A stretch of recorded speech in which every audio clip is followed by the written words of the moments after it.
Everyone আসসালামু আলাইকুম। কেমন আছেন আপনারা সবাই? আমি আদি পটুয়াখালী থেকে বলছি। আলহামদুলিল্লাহ আমি ভীষণ ভালো আছি।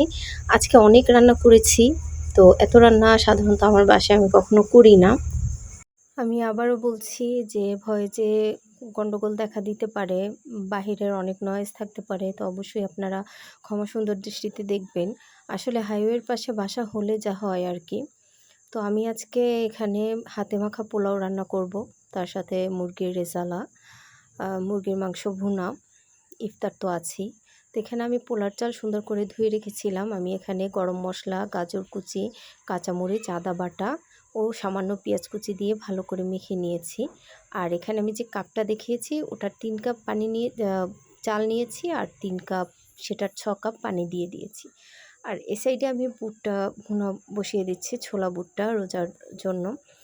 আর ওই পাশের চুলাতে আমি পোলাওটা বসিয়ে দিয়েছি। তো আমার বাসায় কাঁচামরিচ আর গাজর ফ্রোজেন করা ছিল। আমি এবছর বেশ কিছু জিনিস ফ্রোজেন করে রেখেছি। আলহামদুলিল্লাহ রোজার মাসে সেগুলোই আমি ব্যবহার করছি। আর এখানে সামান্য পরিমাণ বুট আজকে রান্না করেছি, এবং কালকের কিছু রান্না করা ছিল সেটাও আমি এই বুটের ভিতরে দিয়ে দিয়েছি, ছোলা বুটের ভিতরে একসাথেই রান্না করে নিচ্ছি। যেহেতু ফ্রিজে রেখেছিলাম, খাবারটা ভালো ছিল তাই। এদিকে পোলাওটা আমি দেখে নিলাম ভালো মতো, আরেকটু নাড়াচাড়া করে আমি ছিদ্রটাকে একটা কাঁচামরিচ দিয়ে অফ করে দিলাম। আর এ সাইডে আমার বুট ভুনাটা হয়ে গেছে।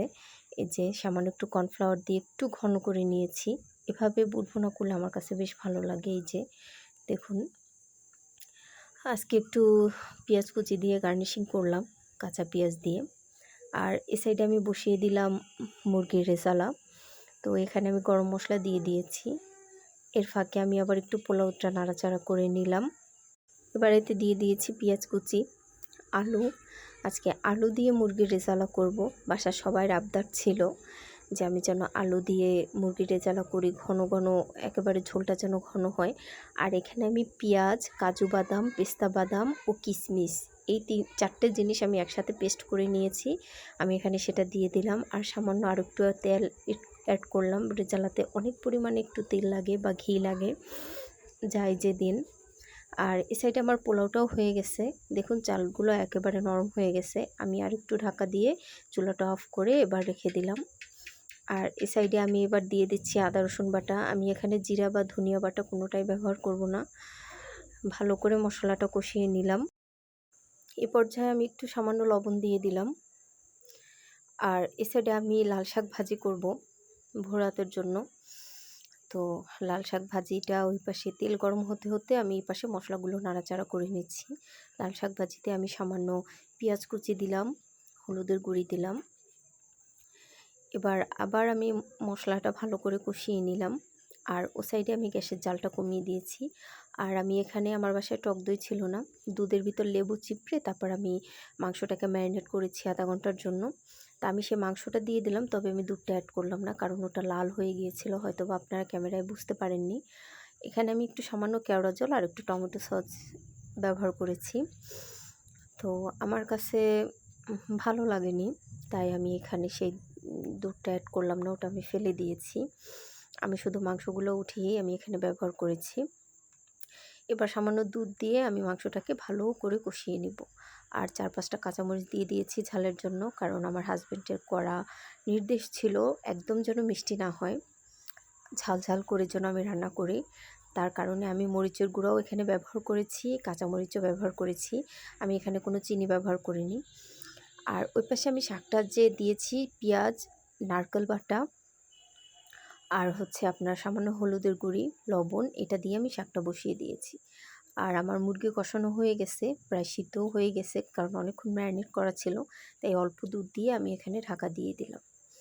এ পর্যায়ে দেখেন এখানে আমি সামান্য একটু বোম্বাই মরিচ অ্যাড করেছি, হয়তো এটা স্কিপ হয়ে গেছে ভুলবশত। আমি কাঁচামরিচ ব্যবহার করিনি, এই যে বোম্বাই মরিচ ব্যবহার করেছি এখানে ঘ্রাণের জন্য। একটু পরপর আমি দেখছি মাংসটা নিচে ধরে যাচ্ছে কিনা। আমার মাংস রান্না হয়ে গেছে। লাস্টে আমি 2 চামচ ঘি দিয়েছি। ঘি দিয়ে 5 মিনিটের জন্য দমে রেখে দেব। আর এই তো দেখেন আমার শাকভাজিও রেডি হয়ে গেছে। এই যে শাকভাজিও তৈরি হয়ে গেছে।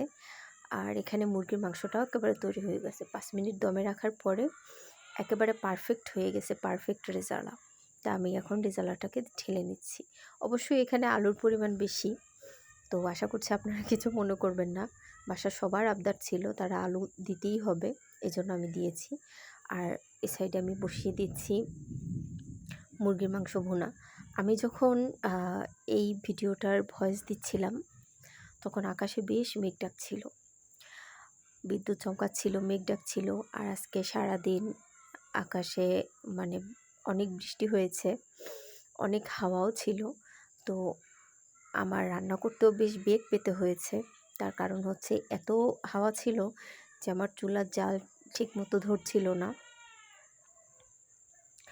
তো এখানে আমি মাংসটাকে ভালো মতো কষিয়ে বসিয়ে দিলাম, আর সামান্য একটু নারকেল বাটা ব্যবহার করেছি। আসলে সত্যি কথা বলতে আমি বেশিরভাগ খাবারেই নারকেল বাটা ব্যবহার করি, আমার কাছে কেন জানি ভালো লাগে। তো নারকেল বাটা ছিল বলে একটু মুরগির মাংসর ভিতরে দিয়ে আমি কষিয়ে নিয়েছি, সামান্য লবণ অ্যাড করলাম। এবার কষানো হয়ে গেছে, আমি এবার পানি দিয়ে দিলাম। তো মুরগির মাংস কীভাবে রান্না করে আশা করি সব আপুরাই পারে, হয়তো আমার থেকে আরও ভালো পারে, আমি তো দেখি ভিডিওতে প্রায় সময়। তো যাই হোক, আমার রান্না শেষ। এবার আমি ইফতারের আয়োজনে চলে আসলাম। আজকে ফ্রোজেন কোনো পেঁয়াজও ছিল না, এগুলো ইনস্ট্যান্ট বানানো আমার। তো সেই পেঁয়াজগুলো আজকে ভেজে নিচ্ছি। আর সামান্য গরম তেল দিয়ে আমি বেসনটা রেডি করে নিলাম ভালো মতো। আর এখানে আমি আলুর চপগুলোকে ভেজে নিচ্ছি। আলুর চপগুলো ফ্রোজেন করা ছিল, এখনও ফ্রোজেন আলুর চপ আমার শেষ হয়নি। তো এই যে দেখেন কি সুন্দর হয়েছে, ফুলকো ফুলকো হয়েছে আলুর চপগুলো। বেসনটা আমার ইনস্ট্যান্ট রেডি করা। আজকে বেগুনিগুলো মাশাআল্লাহ খুব ভালো হয়েছে। এর আগের একটা ভিডিওতে বলেছিলাম আমার বেগুনি একেবারে নষ্ট হয়ে গেছে, খারাপ হয়ে গেছে, আমি করতে পারছিলাম না। তো আলহামদুলিল্লাহ আজকে বেগুনিগুলো খুব ভালো লাগছে। তো আমার ভিডিওটি যদি আপনাদের ভালো লেগে থাকে অবশ্যই লাইক, কমেন্ট, শেয়ার করে দিবেন আশা করছি। তো আজকে বেগুনি ভাজতে ভাজতেই আপনাদের কাছ থেকে বিদায় নিলাম। এতখানি ইফতার, আজকে বাসায় মেহমানও আছে, তাই একটু বেশি করে ইফতার তৈরি করছি। তো আজকের মতো ভিডিওটা এখানেই শেষ করলাম। আল্লাহ হাফেজ, আসসালামু আলাইকুম।